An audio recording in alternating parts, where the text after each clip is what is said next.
Assalamualaikum warahmatullahi wabarakatuh. Lagi-lagi Kiai Imaduddin membuat suatu tulisan. Bisa dilihat di RMINU Banten. Nah, saya teringat dengan perkataan Buya Qurtubi bahwa Kiai Imad itu tidak akan menanggapi jika dengan cara bertatap muka, dengan debat terbuka, jika saling menanggapi secara langsung.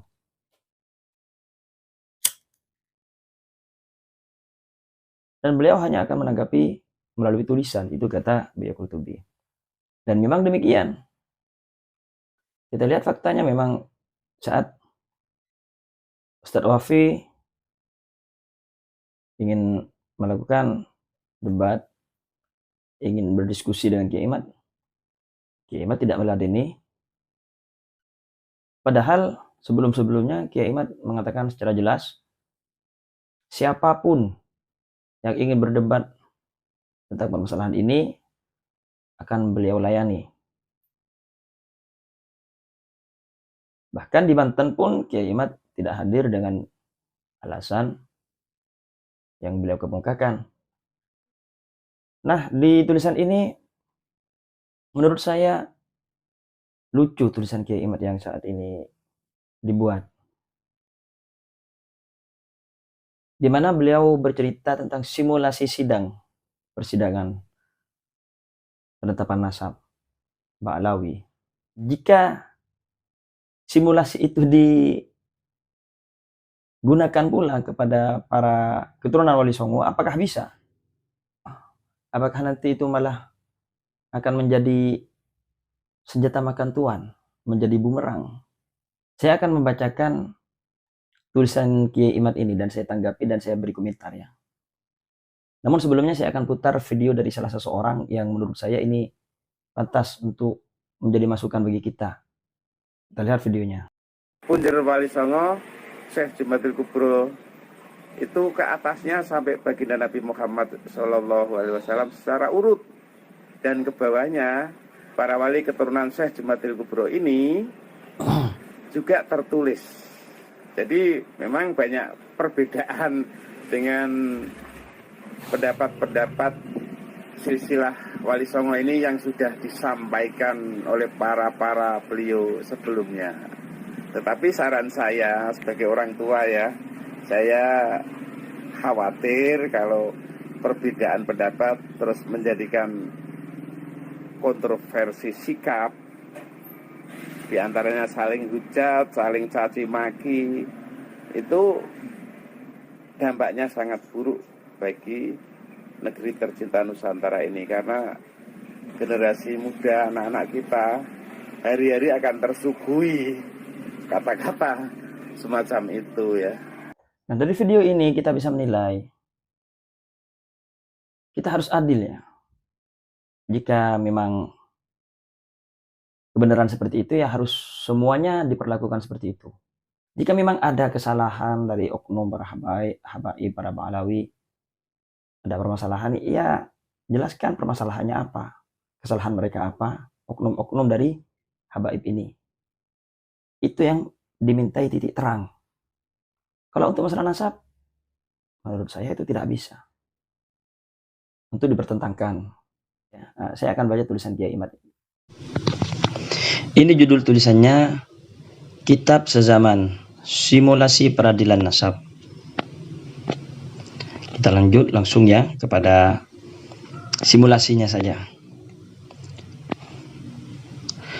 Nah, di sini ya. Sumber sejarah dalam sebuah persengketaan di depan hakim berkedudukan sebagai saksi. Sumber sejarah adalah saksi di depan hakim. Ketika para habib mengatakan diri mereka sebagai keturunan Nabi Muhammad SAW dan orang lain tidak percaya, maka orang lain membawa bukti. Bukti banyak. Waktu kejadian perkara adalah abad keempat. Tempat kejadian perkara adalah domisili Ahmad bin Isa, yaitu Irak. Kitab-kitab abad ke-5 sampai ke-9 di bawah, kitab-kitab itu ditulis bukan oleh keluarga Ahmad bin Isa. Kitab yang ditulis bukan oleh keluarga disebut kitab eksternal. Ia kuat untuk dijadikan saksi karena jauh dari subjektivitas. Kitab-kitab itu menyatakan bahwa tidak ada berita Ahmad bin Isa hijrah ke Hadramaut. Tidak disebutkan pula Ahmad bin Isa punya anak bernama Ubaidillah. Disebutkan dalam kitab-kitab itu anak Ahmad bin Isa lainnya dan tidak ada nama Ubaidillah. Lalu para habib membawa bukti juga berupa kitab Al-Burqah Al-Musyiqah abad 9 Hijriah ditulis oleh cucu Ubaidillah. Subjektivitas terasa karena ditulis oleh keluarga. Berjarak 550 tahun setelah wafatnya Ahmad bin Isa. Disebutkan bahwa Ahmad bin Isa pindah dari Irak ke Hadramaut dan punya anak bernama Ubaidillah. Hal ini sebenarnya sudah dipaparkan oleh Syekh Yasir Asy-Syuhairi ya, karena saya upload videonya.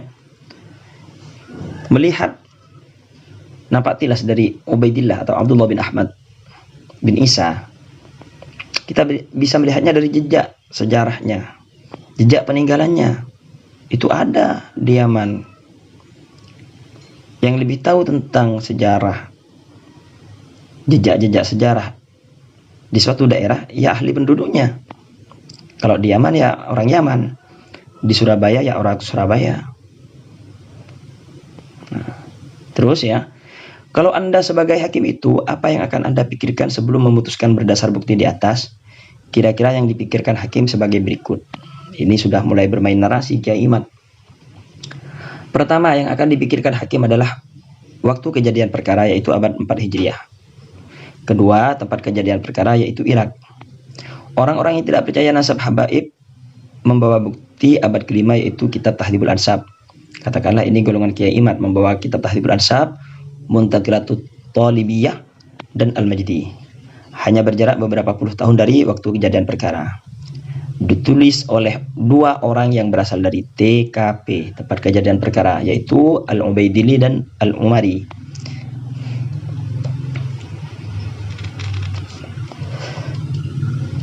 Sedangkan Ibnu Tabatabai, penulis Muntaqilatut Talibiyah,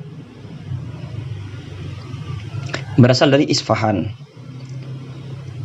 Jarak antara Isfahan dan Baghdad adalah 940 km, 945, sekitar Pandeglang, Surabaya. Kok jauh ya?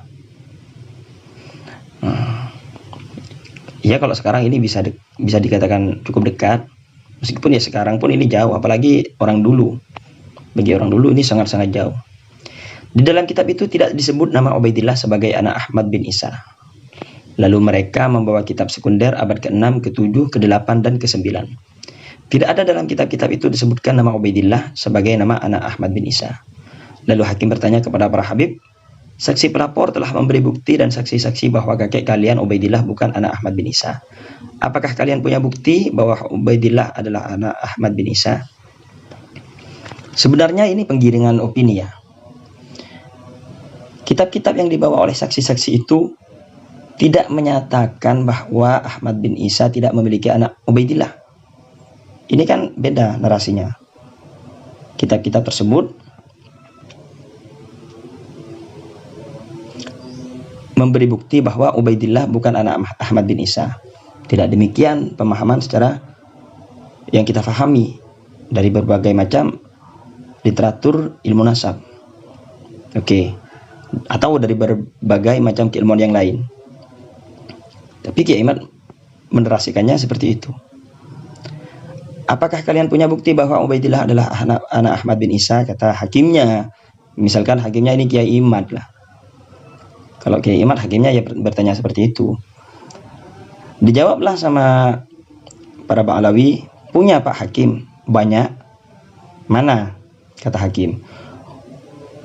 Ulama besar Ibnu Hajar Al-Haytami, ahli fikih mazhab Syafi'i yang ilmunya sudah tidak diragukan lagi, telah menulis dalam kitabnya Ats-Tsabat bahwa Ubaidillah adalah anak Ahmad bin Isa. Kalau tidak percaya, ini kitabnya Pak Hakim. Bawa kitab Imam Ibnu Hajar. Imam Ibnu Hajar Al-Haytami ulama abad keberapa? Abad ke-10 Pak Hakim. Loh, waktu kejadian perkara Ahmad bin Isa abad ke-4, Ibnu Hajar abad ke-10. Bagaimana ya Ibnu Hajar dapat mengetahui kejadian abad ke-4? Dari mana beliau dapat informasi itu? Nah, ini kan lucu narasi demikian. Jika ingin berbicara dalam masalah sejarah, kita konteksnya, konsepnya, ketentuannya mengikuti ketentuan-ketentuan dalam ilmu sejarah. Begitu pula dalam masalah ilmu nasab. Tentu hakim tidak akan berbicara demikian seperti yang disebutkan Kiai Imad. Ini kan narasinya Kiai Imad. Terus, apakah Pak Hakim tidak percaya ulama sekaliber Ibnu Hajar? Apakah Pak Hakim menuduh Ibnu Hajar berdusta? Loh, ini pengadilan, Pak. Kita mencari kebenaran, perlu bukti dan saksi, bukan masalah percaya dan tidak percaya.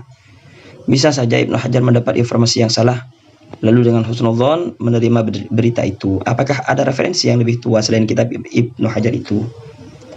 Wah, repot kalau masalah ilmu nasab dibahasakan seperti ini dalam peradilan. Nyatanya dalam peradilan, dalam kitab-kitab kita temukan cara mendeteksi, menetapkan nasab tidak seperti yang disebutkan Kiai Imad ini. Nah, terus ya, ada Pak Hakim dari kitab Al-Burqah Al-Musyiqah karya Habib Abu Bakar As-Sakron. Ini lebih dulu lagi dari Imam Ibnu Hajar. Ulama abad berapa beliau? Abad ke-9 Pak Hakim. Loh, masih jauh, Pak. Dari mana beliau mendapatkan informasi itu padahal jaraknya sudah 551 tahun? Dari kitab As-Suluk abad 8 Hijriah Pak Hakim. Bagaimana isi As-Suluk itu? Dalam kitab As-Suluk disebutkan silsilah Abul Jadid Pak Hakim. Dalam silsilah itu ada nama Jadid bin Abdullah bin Ahmad bin Isa. Nah, Abdullah itu diyakini oleh Habib Ali As-Sakron sebagai leluhur kami yang bernama Ubaidillah, gitu Pak Hakim. Lalu Jadid jadi saudara Alwi, anaknya Ubaidillah. Betul Pak Hakim cerdas. Jadi ada silsilah orang bernama Jadid bin Abdullah bin Ahmad bin Isa. Lalu diyakini Abdullah ini adalah orang yang sama dengan leluhur Anda yang bernama Ubaidillah. Lalu Jadid menjadi saudara dari Alwi bin Ubaidillah, gitu.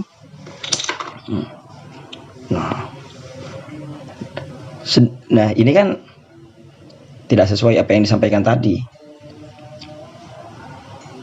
Kitab As-Suluk tahun 732 Hijriah wafatnya pengarangnya. Waktu kejadian perkara abad keempat. Tapi dengan ditelisiknya nama jalur salah seseorang dalam kitab As-Suluk itu ditemukan menjadi kuat. Ini kan berarti penetapan Abul Jadid ini tidak harus kitab nasab sezaman kan? Dari apa literatur yang ditemukan oleh Gus Rumel, ternyata Abul Jadid ini faktanya ada, dicari, ditelusuri. Namun dalam kitab hanya ditemukan dalam abad ke-8 730. Lah, cara kerja mencari seseorang tokoh nama dalam sejarah, dalam nasab, ya seperti itu, tidak mencari dalam kitab nasab sezaman kan. Lalu jadi menjadi saudara dari Alwi bin Ubaidillah, gitu. Betul sekali Pak Hakim. Lalu apakah ada kitab yang lebih tua dari As-Suluk yang menyatakan bahwa Jadid punya saudara bernama Alwi? Oke, Jadid diterima karena sudah ditelusuri sama Gus Rumel. Sekarang Alwinya sebagai saudara Jadid dipertanyakan. Dalam kitab-kitab nasab, jalur nasab sampai sekarang banyak hal yang serupa. Bahkan dalam kitab Asy-Syajaratul Mubarakah disebutkan anak Ahmad bin Isa itu 3. Padahal itu jauh jaraknya. Kitab-kitab sebelumnya tidak menyebutkan 3 tapi 1. Jika ini bermasalah, maka Asy-Syajaratul Mubarakah pegangan Kiai Imad ya juga salah. Terus lalu bagaimana Anda yakin bahwa Abdullah itu Ubaidillah dan Jadid itu saudara Alwi jika tidak ada sumber sama sekali? Saya yakin Habib Ali As-Sakron tidak bohong Pak Hakim. Kita tidak sedang mencari siapa yang berbohong, kita sedang mencari kebenaran. Benarkah Ahmad bin Isa punya anak bernama Ubaidillah?